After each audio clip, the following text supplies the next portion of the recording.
A paz do Senhor Jesus. Eu estou aqui fazendo uma meditação bíblica e eu estou pensando num assunto bem interessante que eu gostaria de compartilhar com você. Você já percebeu a habilidade que temos de esquecer as coisas que Deus fala? Por exemplo, a Bíblia, ela é repleta de mensagens chamando tanto Israel quanto a igreja ao arrependimento. Por exemplo, quando a gente vai para a Epístola aos Hebreus, nós vemos lá o escritor dizendo: quando ouvires a voz do Senhor teu Deus, não endureçais o vosso coração, assim como na provação do deserto. Nós temos, por exemplo, em Apocalipse, dizendo: quem tem ouvidos, ouça o que o Espírito diz às igrejas. Nós temos João Batista, que pregava uma mensagem de arrependimento. Nós temos o próprio Jesus, que quando iniciou o seu ministério, capítulo 4 de Mateus, a sua primeira mensagem foi chamar os homens ao arrependimento, porque era chegado o reino dos céus. Então, existe uma certa habilidade do homem em sair ou se esquecer das coisas que Deus disse e ser desobediente a Deus. Isso é muito claro para mim quando eu vou ler o livro de 1 Reis, capítulos 11, 12 e 13, e eu percebo ali, até mesmo 14, eu percebo ali como o ser humano consegue e tem uma habilidade de esquecer das coisas que Deus fala. Por exemplo, se você abrir a Bíblia comigo lá em 1 Reis, capítulo de número 11, o versículo de número 30, você vai ver o profeta Aias profetizando a um homem chamado Jeroboão. E lá diz assim, ó: E Aias pegou na roupa nova que tinha sobre si e rasgou em 12 pedaços. E disse a Jeroboão: Toma para ti os 10 pedaços, porque assim diz o Senhor Deus de Israel: Eis que rasgarei o reino da mão de Salomão, e a ti darei as 10 tribos. Então a gente vê que ele foi escolhido por Deus para reinar sobre 10 tribos de Israel. E quando a gente vai ver lá o versículo de número 37 do mesmo capítulo, a leitura continua dizendo bem assim: E te tomarei e reinarás sobre tudo o que desejar a tua alma, e serás rei sobre Israel. E há de ser que, se ouvires tudo o que eu te mandar, e andares pelos meus caminhos, e fizeres o que é reto aos meus olhos, guardando os meus estatutos e os meus mandamentos, como fez Davi meu servo, eu serei contigo, e te edificarei uma casa firme, como edifiquei a Davi, e te darei Israel. E por isso afligirei a descendência de Davi, todavia não para sempre.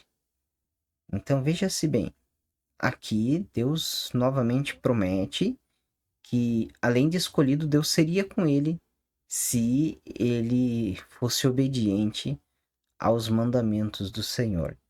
Quando se inicia o capítulo de número 12, nós temos aquela história de Jeroboão e Roboão, né? O Roboão ia ser aclamado rei sobre as 12 tribos de Israel, e ele pede conselho aos mais jovens e também aos mais velhos, e os mais jovens o aconselham a ser duro com o povo, enquanto que os anciões, preocupados com a carga tributária que Salomão impunha sobre o povo, disse para que ele fosse mais brando com o povo. Porém, ele não ouviu os anciões e resolveu escutar o conselho dos mais velhos, dos mais jovens, e acabou, claro que Deus já havia dito que isso aconteceria, né?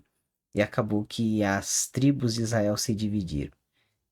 10 tribos ficaram sobre o domínio de Jeroboão e 2 tribos ficaram sobre o domínio de Roboão. E a Bíblia então vai dizer que este homem, que foi escolhido por Deus agora para reinar sobre as 10 tribos, o capítulo de número 26 diz assim, ó: E disse Jeroboão no seu coração: Agora tornará o reino à casa de Davi. Se este povo subir para fazer sacrifícios na casa do Senhor em Jerusalém, o coração desse povo se tornará ao Senhor, a Roboão, rei de Judá, e me matarão, e tornarão Roboão o rei de Judá. Assim o rei tomou conselho e fez 2 bezerros de ouro e lhes disse: Muito trabalho vos será o subir a Jerusalém. Vês aqui teus deuses, ó Israel, que te fizeram subir da terra do Egito. E pôs um em Betel e colocou outro em Dan. Então se perceba que esse mesmo homem, que nessa leitura bíblica que fizemos aqui, ele está dizendo que o seu coração estava com medo que o povo fosse a Jerusalém adorar, e pelo fato de Jerusalém ficar em Judá, eles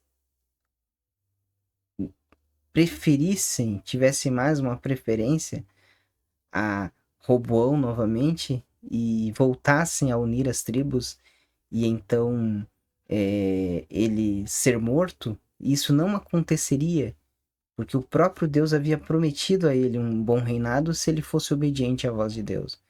Mas aqui nesta primeira dificuldade, a gente já percebe que ao invés de confiar na palavra e na promessa de Deus, esse homem ele tentou encontrar atalhos e soluções humanas para algo que Deus poderia resolver muito facilmente. E o que acontece então? A Bíblia diz que ele desviou Israel da presença de Deus. Tanto que em diversas passagens bíblicas a respeito de reis que reinaram sobre Israel, sobre as 10 tribos ou o reino do norte, nós vamos ver que Jeroboão se tornou sinônimo de um mau reinado. E lá então vai ter uma descrição assim: andou nos caminhos de Jeroboão, filho de Nebate, e não fez o que era agradável aos olhos do Senhor. Então se percebe que isso é a meditação que eu estou aqui tentando transmitir a você, que uma coisa é o que Deus diz e outra coisa é se confiamos naquilo que Deus diz. Jesus, ele inicia seu ministério terreno. No capítulo número 5 e 6 de Mateus, ele dá as diretrizes do reino de Deus, o Sermão do Monte. E quando ele termina o Sermão do Monte, ele fala acerca da parábola do homem que construiu a sua casa sobre a rocha e do homem que construiu a sua casa sobre a areia. O importante, a mensagem é importante. A mensagem, ela deve ser ouvida e deve ser guardada em nossos corações. Mas a mensagem que é ouvida e não é aplicada, ela perde totalmente o seu sentido nas nossas vidas. Então veja bem que Deus havia falado com este homem que seria com ele que lhe daria um reino firme, como nós lemos na leitura anterior. Mas aqui nós vemos que ele não confiou na palavra de Deus, lhe faltou fé. E por esta falta de fé, este homem, ele virou as costas para Deus, ele se apostatou. E se não bastasse isso, ele levou o povo consigo. O que esse homem prometeu ao povo que não tinha em Jerusalém? Comodidade, né? Ele disse: ó, é muito longe, vocês fazem esse trajeto todo. Vocês, os irmãos, quem está me ouvindo sabe que naquela época o transporte não era como hoje. O transporte era bem precário, então uma viagem a Jerusalém demoraria alguns dias. E a gente vê, por exemplo, no livro de 1 Samuel, que o pai de Samuel ele sempre ia uma vez por ano lá em Jerusalém para prestar culto, e assim deveria proceder todos os judeus. E o que acontece então? Roboão, né?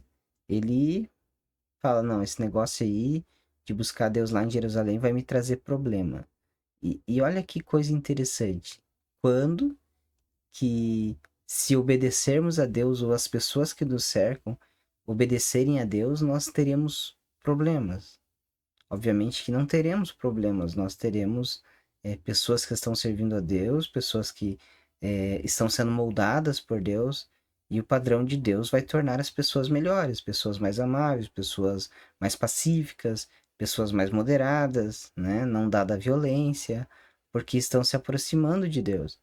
E Jeroboão aqui estava entendendo algo de forma totalmente contraditória, não crendo e ainda fazendo com que os demais pecassem. Obviamente que não podemos jogar tudo na conta de Jeroboão, né? Porque se aquele povo estivesse firmado também nos mandamentos de Deus, na palavra de Deus, naquilo que já lhes havia sido escrito por Moisés, eles não tomariam esse caminho ao qual tomaram de se desviar da presença de Deus. E desviaram-se tanto que Deus, no capítulo de número 13, vai levantar um profeta. A Bíblia não diz o nome deste profeta. E acontece algo surpreendente. Versículo de 1 do capítulo 13 diz assim: E eis que por ordem do Senhor veio de Judá a Betel um homem de Deus. E Jeroboão estava junto ao altar para queimar incenso. E ele clamou contra o altar por ordem do Senhor e disse: Altar, altar, assim diz o Senhor. Eis que um filho nascerá à casa de Davi, cujo nome será Josias, o qual sacrificará sobre ti os sacerdotes dos altos que sobre ti queimam incenso, e os ossos de homens se queimarão sobre ti. E deu naquele mesmo dia um sinal, dizendo: Este é o sinal de que o Senhor falou: Eis que o altar se fenderá, e a cinza que dele está se derramará. E sucedeu, pois, que ouvindo o rei a palavra do homem de Deus, que clamara contra o altar de Betel, Jeroboão estendeu a sua mão sobre o altar, dizendo: Pegai-o. Mas a sua mão que estendera contra ele se secou e não podia tornar a trazê-la a si. E o altar se fendeu e a cinza se derramou do altar, segundo o sinal que o homem de Deus apontara por ordem do Senhor. Então respondeu o rei e disse ao homem de Deus: Suplica ao Senhor seu Deus e roga por mim para que me restitua a minha mão. Então o homem de Deus suplicou ao Senhor e a mão do rei se lhe restituiu e ficou como dantes. E aqui eu já vou dar uma paradinha aqui porque é importante. Então veja que esse homem promete uma restauração em Israel por meio de Josias, que foi um grande homem de Deus, que viveu posteriormente, né? Aqui ele está sendo profetizado antes mesmo do seu nascimento. O homem de Deus profetiza que aquele altar, como sinal, se fenderia e a cinza que estava sobre ele se derramaria. E isso aconteceu. O rei tenta impedir o acontecimento e fica com a mão mirrada. E é muito interessante como Jeroboão aqui, ele vai tratar o profeta, né? Ele diz assim, ó: Suplica ao Senhor teu Deus e roga por mim, para que se me restitua a minha mão. Aqui, olha que coisa interessante. O homem que, lá na primeira leitura que fizemos, no capítulo de número 11, ele foi escolhido por Deus para reinar sobre as 10 tribos, e Deus lhe fez promessas que seria com ele. Agora ele está incapacitado de fazer uma oração. Na verdade, ele nem reconhece o Deus do profeta, ou o Deus de Israel, como seu Deus. Ele diz assim, ó, é, suplica ao Senhor, né? Ali ele chama o Senhor com maiúsculo, então ele sabia de quem ele estava falando, teu Deus, e roga por mim para que se me restitua a minha mão. Então o homem de Deus suplicou ao Senhor e a mão do rei se lhe restituiu e ficou como dantes. E aí a leitura bíblica continua dizendo assim, ó: E o rei disse ao homem de Deus: Vem comigo para casa e conforta-te, dar-te-ei um presente. Então veja que aqui agora ele ficou feliz da vida, né? Porque a mão dele voltou ao normal e resolve então fazer politicagem, né? Vamos trazer esse homem de Deus pro meu lado, eu dou uns presentes para ele, ele fala bem de mim e vai ficar tudo certo. Se fosse Balaão nessa história aqui, Balaão estaria no céu, né? Porque era tudo que Balaão queria. Era dinheiro, era presente, eram agrados. E aqui está Jeroboão dizendo que daria todas essas coisas a esse profeta. Mas o versículo de número 8 continua: Porém o homem de Deus disse ao rei: Ainda que me desses metade da tua casa, não iria contigo, nem comeria pão, nem beberia água neste lugar. Porque assim me ordenou o Senhor pela sua palavra, dizendo: Não comerás pão, nem beberás água, e não voltarás pelo caminho por onde viestes. Assim foi por outro caminho, e não voltou pelo caminho por onde viera a Betel. E morava em Betel um velho profeta. E vieram seus filhos e contaram-lhe tudo o que o homem de Deus fizera naquele dia em Betel, e as palavras que dissera ao rei, e as contaram ao seu pai. E disse-lhe seu pai: Por que caminho se foi? E seus filhos lhe mostraram o caminho por onde fora o homem de Deus que viera de Judá. Então disse aos seus filhos: Albardai-me um jumento. E albardaram-lhe um jumento, no qual ele montou. E foi após o homem de Deus e achou assentado debaixo de um carvalho e disse-lhe: És tu o homem de Deus que vieste de Judá? E disse: Sou. Então ele lhe disse: Vem comigo a casa e come pão. Porém ele disse: Não posso voltar contigo, nem entrarei contigo, nem tampouco comerei pão, nem beberei contigo água neste lugar, porque me foi mandado pela palavra do Senhor: ali não comerás pão, nem beberás água, nem voltarás pelo caminho por onde viesses. E ele lhe disse: Também eu sou profeta como tu. E um anjo me falou por ordem do Senhor, dizendo: Faze-o voltar contigo à tua casa, para que coma pão e beba água, porém mentiu-lhe. Então veja que coisa interessante. Novamente, a gente tem aqui agora o profeta, um instrumento de Deus, que foi usado por Deus até mesmo para operar um milagre ali. O braço ficou seco e ele orou e Deus restituiu o braço do rei Jeroboão. Mas ele tinha uma ordenança da parte de Deus. Ele deveria ir lá a Betel, profetizar, voltar sem comer pão, sem beber água e ainda por um caminho diferente daquele com que ele foi. Mas aqui agora esse homem cai numa mentira. Esse outro profeta aqui, o profeta velho que a Bíblia fala, é, disse para ele: Não, um anjo me apareceu e disse que é para você voltar comigo. Esse homem aqui, ele deveria ter ficado com aquilo que Deus lhe havia dito e não com o que terceiros o estavam dizendo, né? Então, é uma questão bem interessante, principalmente nos dias de hoje que a gente está vivendo aí. É, a gente vê absurdos nesse mundão de internet aí. Tem uns profetas aí que só a graça, né? Conversão zero, mensagem do evangelho zero, e se dizem profeta, né? Infelizmente, isso é uma vergonha. E triste é que enganam não somente pessoas que não têm conhecimento das coisas de Deus, mas enganam inclusive próprios crentes. Crentes que esquecem da fé ou dos princípios bíblicos que aprenderam e correm atrás desses indivíduos, né? Então, dentre os absurdos que tenho visto, eu vi um camarada aí que agora ele está se tornando onisciente, né? Ele está conhecendo, além de profeta, né? Ele está conhecendo os pensamentos das pessoas. De repente ele está lá no culto lá e revela os pensamentos da pessoa. E nós sabemos que a onisciência é um atributo exclusivo de Deus por dentro da sua palavra, né?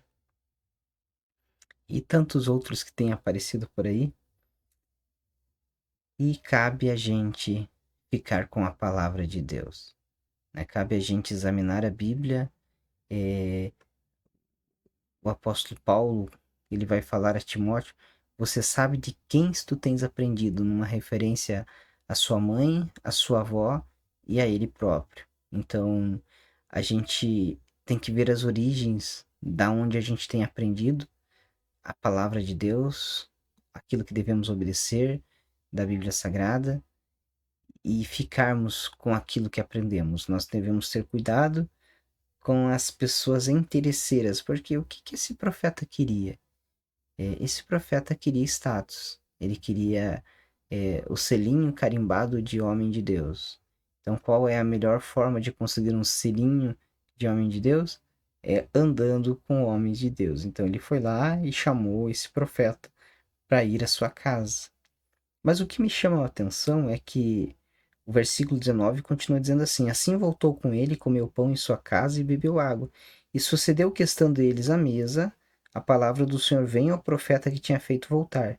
E clamou ao homem de Deus que viera de Judá, dizendo: Assim diz o Senhor: Porquanto fosse rebeldes à ordem do Senhor e não guardastes o mandamento que o Senhor teu Deus te mandara, antes voltaste e comeste pão e bebeste água no lugar em que o Senhor te disse: Não comerás nem beberás água, o teu cadáver não entrará no sepulcro de teus pais. E sucedeu que depois que comeu pão e depois que bebeu água, albardou ele o jumento para o profeta que fizera voltar, e este, pois, se foi, e um leão encontrou no caminho e o matou.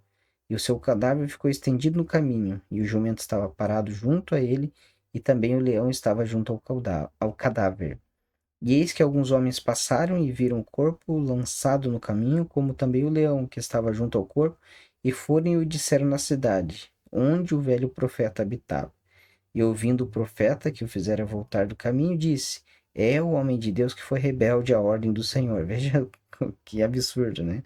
Agora esse camarada que mentiu estava dizendo que o outro foi rebelde, né? Por isso o Senhor o entregou ao leão, que o despedaçou e o matou segundo a palavra que o Senhor lhe dissera. Então disse aos filhos: Abordai-me o jumento. Eles albardaram. E então foi e achou o cadáver estendido no caminho, e o jumento e o leão que estavam parados junto ao cadáver. E o leão não tinha devorado o corpo, nem tinha despedaçado o jumento. Então o profeta levantou o cadáver do homem de Deus e pô-lo em cima do jumento, e levando-o consigo, assim veio o velho profeta à cidade para chorar e enterrar. E colocou o cadáver no seu próprio sepulcro, pranteando e dizendo: Ah, irmão meu. E aqui eu encerro, né, com a leitura bíblica e fica essa meditação. Muito cuidado com esses profetas velhos que tem aí pelo mundo, que querem fazer você até mesmo desobedecer à voz de Deus. Uma coisa muito importante que a gente precisa entender é ter ministério ou ter dons espirituais não quer dizer que o camarada tenha caráter, né? Esse camarada aqui, ele não tinha caráter, ele foi atrás do outro profeta, mentiu para ele e o levou para sua casa, e acabou que lá ele ainda foi um instrumento de Deus para a repreensão do primeiro profeta. Então, muito cuidado, né? E a gente precisa ficar com a palavra de Deus, né? Quando a gente fica com a palavra de Deus, nós estamos com a nossa casa edificada sobre a rocha, e daí não vai ter erro pra gente, não. Não vai ser nenhuma chuva e nenhum vento que vai derrubar a nossa casa. Não vamos nos esquecer das coisas que aprendemos, do caminho que aprendemos, e não vamos deixar as pessoas nos influenciar para as coisas que não são do agrado de Deus, porque senão, infelizmente, nós vamos colher as consequências, né?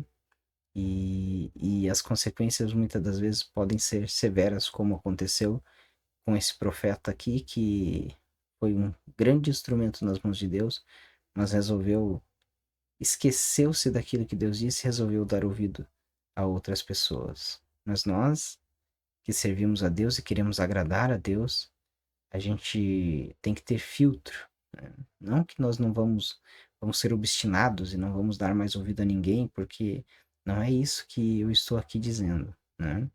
Eu estou dizendo que tudo aquilo que a gente ouvir e ver, a gente vai examinar a palavra de Deus para ver se realmente aquilo tem procedência ou não, para depois então colocar em prática. E aí Deus vai nos abençoar. O desejo do meu coração nessa meditação é que se desperte em teu coração o desejo de ter discernimento. A minha oração é que Deus lhe conceda discernimento para que você não venha a ser enganado por pessoas mal intencionadas, pessoas que querem se aproveitar muitas das vezes das suas finanças ou do convívio social que você tem, e para essas pessoas a mentira é algo muito fácil, né?